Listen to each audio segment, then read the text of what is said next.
Chers amis, l'autre fois on posait une question. Si au moment de l'épreuve, l'homme il perd un petit peu de sa stabilité, alors comment il va réussir à affronter l'épreuve? Qu'est-ce qu'Hachem attend de moi? Tu m'enlèves mon libre arbitre, tu m'enlèves la possibilité d'agir de façon positive et tu t'étonnes ensuite. Viennent Chachamim et donne une idée très très très importante qu'il faut absolument qu'on comprenne. Disent Chachamim, lorsque tu n'es pas éprouvé, que tu as des moments où tu as ta lucidité, plus tu investis dans ces moments-là, en Torah Yirat Shamayim, plus tu te renforces, plus tu renforces ta Emouna, plus tu remercies Akadosh Baruch Hu, moment, minute après minute, jour après jour, seconde après seconde, plus ça va laisser une marque au moment où tu vas être un petit peu perdu. Et c'est comme ça qu'on explique d'ailleurs, il est écrit que lorsque le tzaddik quitte la ville, eh bien, Rishumo Nikar, il reste malgré tout encore quelque chose. Viennent certains Chachamim, Reb Shmalke, et il explique. Il dit quand le tzaddik il s'en va, ça veut dire quand il y a des moments où on n'arrive pas à être 100% tzaddik, 100% connecté à Hachem, malgré tout, le Roshem, la marque qu'on a mis à ce moment-là, elle reste. Il reste une marque très très forte, même si on ne s'appelle pas marque. Cette marque-là, d'où est-ce qu'elle provient? Elle provient du fait que quand j'avais des forces, des énergies, quand tout allait bien, quand je pouvais, eh ben je me suis renforcé. Même quand ensuite je vais perdre un petit peu de ma petite coude parce que je suis déstabilisé, parce qu'il y a plein de soucis qui arrivent au même moment, parce que je n'ai pas le temps de me remettre comme ça complètement dans l'histoire. Malgré tout, le Rechem, celui-là il restera. Et celui-là il nous permettra, Bezrat Hashem, beaucoup d'avancer. Rabbi Meir de Lizansk qui disait un petit peu la même chose. Il est écrit dans la paracha des Kohanim, la paracha de Emor. Emor el ha-Kohanim, bnei Aaron ve'amarta alehem.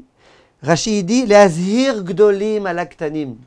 Les grands Kohanim, c'est eux qui doivent s'adresser aux petits Kohanim et leur dire attention, ne te rends pas impur au contact d'un mort. Attention. Le sens premier du passouk, on l'a bien compris.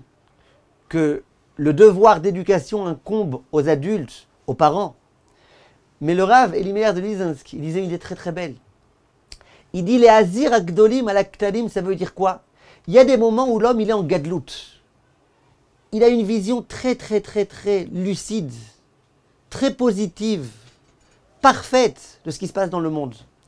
Et il y a des moments où, au contraire, c'est la katnout, ce qu'on appelle dans la Kabbalah katnout amochin.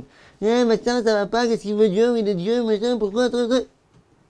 Donc comment on fait? On ne peut pas être tout le temps 24 heures sur 24 connecté à 100%. On ne peut pas 24 heures sur 24 réussir à tout voir avec grandeur, avec perspective. C'est pas possible. Vient le Rav et dit les azir gdoilim alaktanim. C'est les moments où tu as la gadlut amochim, les moments où tu vas bien, les moments où tu as de l'énergie, où tu as de la force. C'est là que tu dois te renforcer à fond, pour que ces jours-là, pour que ces moments-là, ces minutes-là précieuses, elles aient une influence sur les ktanim, sur les moments où ça va moins bien, sur les moments où il y a des difficultés. Et c'est un petit peu ce qui s'est passé avec Rabbi Akiva, au moment où on l'a assassiné.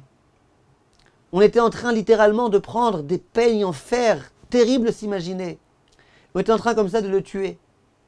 Et là, Rabbi Akiva a dit, quand il a resté à Kriyat Shema, on lui a demandé, mais quoi? Comment tu arrives à rester à Kriyat Shema avec tellement de cœur? Il dit, toute ma vie, je me suis dit, quand est-ce que ce jour-là va arriver et je vais pouvoir l'accomplir? Ça veut dire quoi? À ce moment-là, c'était trop dur pour réussir à affronter l'épreuve. Qu'est-ce qui a donné à Rabbi Akiva à ce moment-là la force, l'énergie de pouvoir réussir? C'était qu'à ce moment-là, il avait encore un petit peu de force. D'où il a puisé ces forces-là? Des moments où ça allait bien. Tous les jours, quand tout allait bien, quand il n'y avait pas encore d'ennemis face à lui, quand il n'y avait pas de bourreau, tous ces moments-là, il disait, Hachem Echad, on est là pour Akadosh Baruch Hu, même si on doit nous tuer, eh ben, je suis prêt à mourir. Eh ben, tout ça, ça a eu un effet.